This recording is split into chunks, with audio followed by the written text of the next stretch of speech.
Yeah. Okay. So we're gonna go. Welcome everybody. Thanks for being there during this conference. My name is Nicolas Rigaud, as you can see on the screen. I'm just gonna move on. My name is Nicolas Rigaud. I'm working for Aldebaran. Maybe you saw our product this morning if you were attending the keynote. Paper is made by our company, the robot. I'm a developer advocate at Aldebaran. We're making robots, I said that, and they are programmable robots. We talked about Java this morning, but it's not the only language that is available. Anyway, I wanted to have this talk in order to raise interest about robotics, and in order to show you that you should also pay attention and start paying attention to robotics if you haven't yet, because this is definitely going to be something important in the years to come. I made a quick top 5 of the reasons why you should pay attention. These are things that we can discuss at the end if you want, but you'll see my point. So the first reason, or at least first a brief explanation. Regarding robots, we've been fed by science fiction and books and all this stuff with all these robots. I guess that you know most of them. The thing is that at the moment, if you look around you, there's really no robots to be seen. If you go to shops or if you look to your friend's home and so on, you don't necessarily see robots. So this was the fantasy that we have, this kind of robots. What we have for real at the moment is this kind of robots. In the center, you can see Nao. If you're used to come to Devoxx, Nao was there for the last 2 years.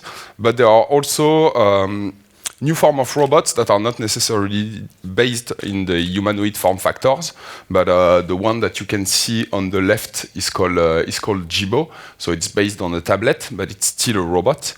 At least that's how it's branded. And you also have the vacuum cleaners that are getting pretty popular. So this is what you can see at the moment. The reasons why you should pay attention to these robots. The first one will be because we have mature technologies now, which wasn't the case a few years before. What does that mean, mature technologies at the moment?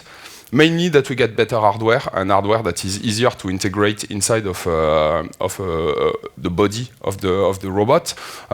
We can think about the batteries, we can think about the chipsets, but we can also think, for example, like 3D sensors. If you saw Paper this morning, Paper is incorporating a 3D sensor that obviously makes it easier for developers to take advantage of what the robot can sense around him compared to, for example, using VGA cameras. So the hardware is definitely getting better.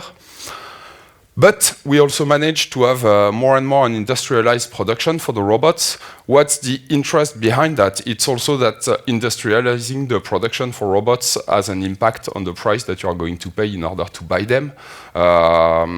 To give you an idea, for us, when we switched from building ourselves the robots in our office in Paris to getting them manufactured in China, we managed to divide the price by 2. So step by step, the fact of being able to industrialize is going to make these robots more affordable, and so you should be able to see them more and more often around you. So this is another important element. And mature technologies, it also means that you can have safe interactions when you have robots around you. Usually the most famous robots are the ones that are used on industrial lines and for production. And these robots were really like, there's a space where the robot is behaving, working, and usually you cannot get close to that space because the robot could damage you, hurt you, or whatever.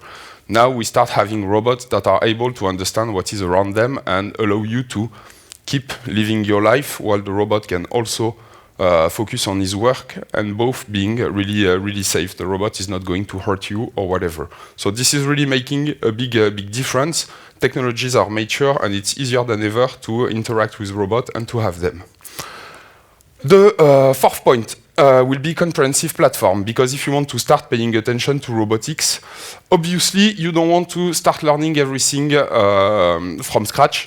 And usually, as you're already developers, you want to take advantage of the things that you already know. So more and more, even if at first the programming that you had to do for robots were really specific, more and more we're relying on languages that are pretty popular.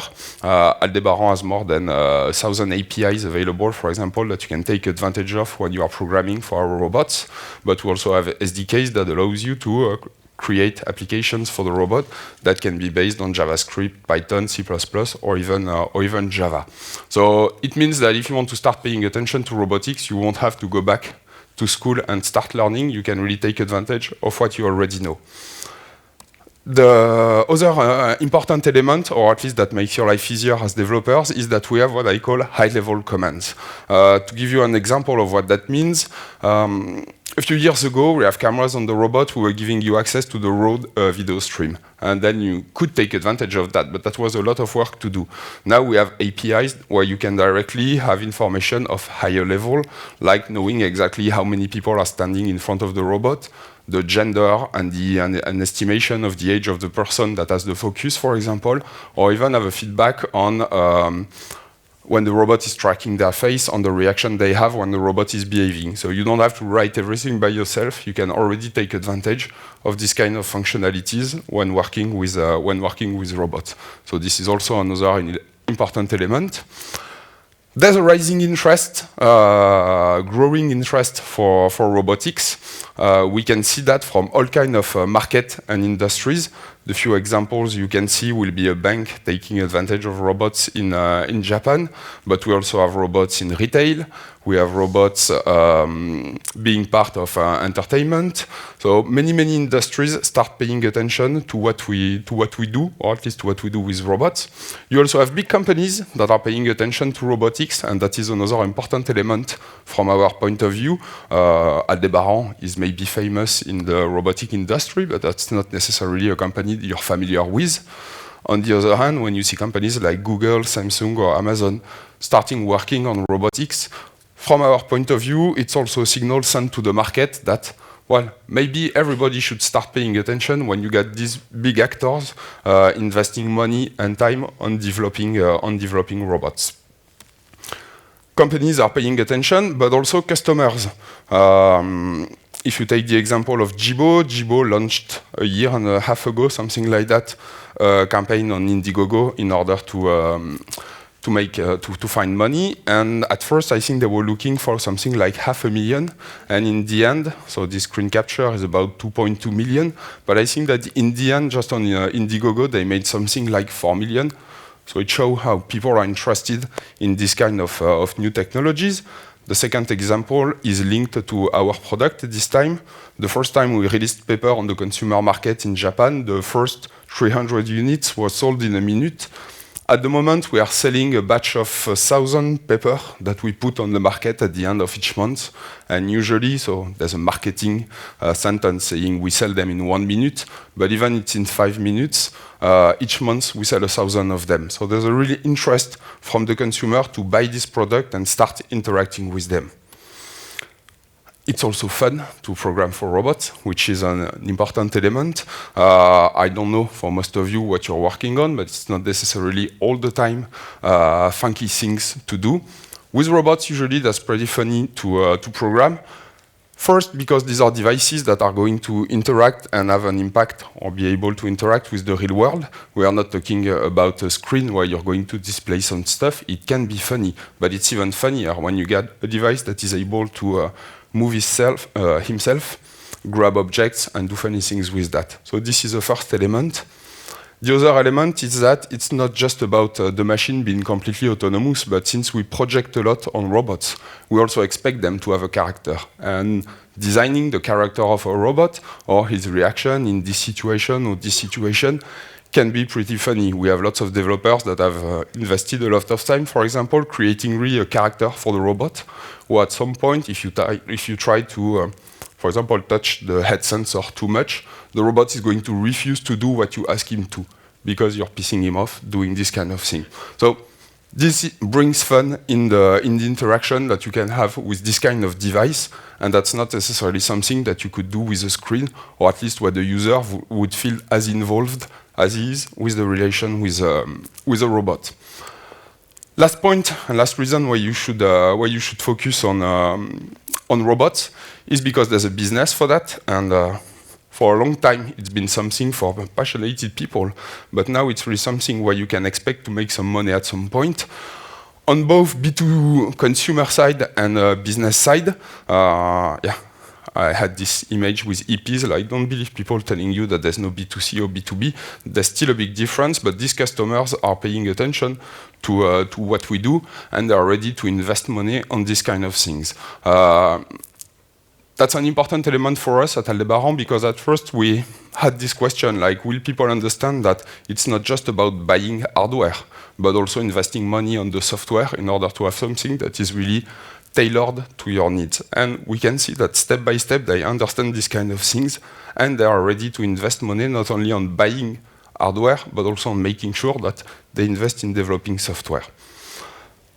On top of that, we provide, of course, an app store. So for the consumer case, for example, that's really interesting to have a place where you can spread and sell your applications. We are not the only company making robots. You have many of them that are also relying on Android, for example, and using the Google Play Store in order to sell their application. But you can make business out of it. And we also provide step-by-step analytics solution. So all the things and the ecosystem you're used to have in what you do when you do software development, but we provide the same thing with the robots. If I try to sum up the reasons behind why you should pay attention to robotics, we got the fact that the hardware is becoming more and more reliable, that the prices are going down, and that the robots are more and more accessible thanks to industrialization, that it's seen as the next big thing. At the moment, everybody is talking about the Internet of Things, but the fact that you can also have an interface you can talk to is making a difference. It's fun to do that, and there's money to make. So that should be a nice set of arguments in order to convince you to start paying attention to robotics. I got one extra reason for you why, which is, from my point of view, a good indicator about the fact that, yeah, it's really time to pay attention to robotics. It's the fact that lawyers are doing. They start paying attention to robotics. When it was just engineers discussing, you could have doubt about the real interest at a specific time to invest time in robotics, but at the moment lawyers are coming, and they are not coming because it's just fun. They are coming because it raises a lot of questions, and there's money at stake. So if lawyers start paying attention to robotics, maybe you should do it yourself too. So this is it for me. Thanks for listening to these quick arguments, and feel free to come and discuss it if you have questions. This is for me.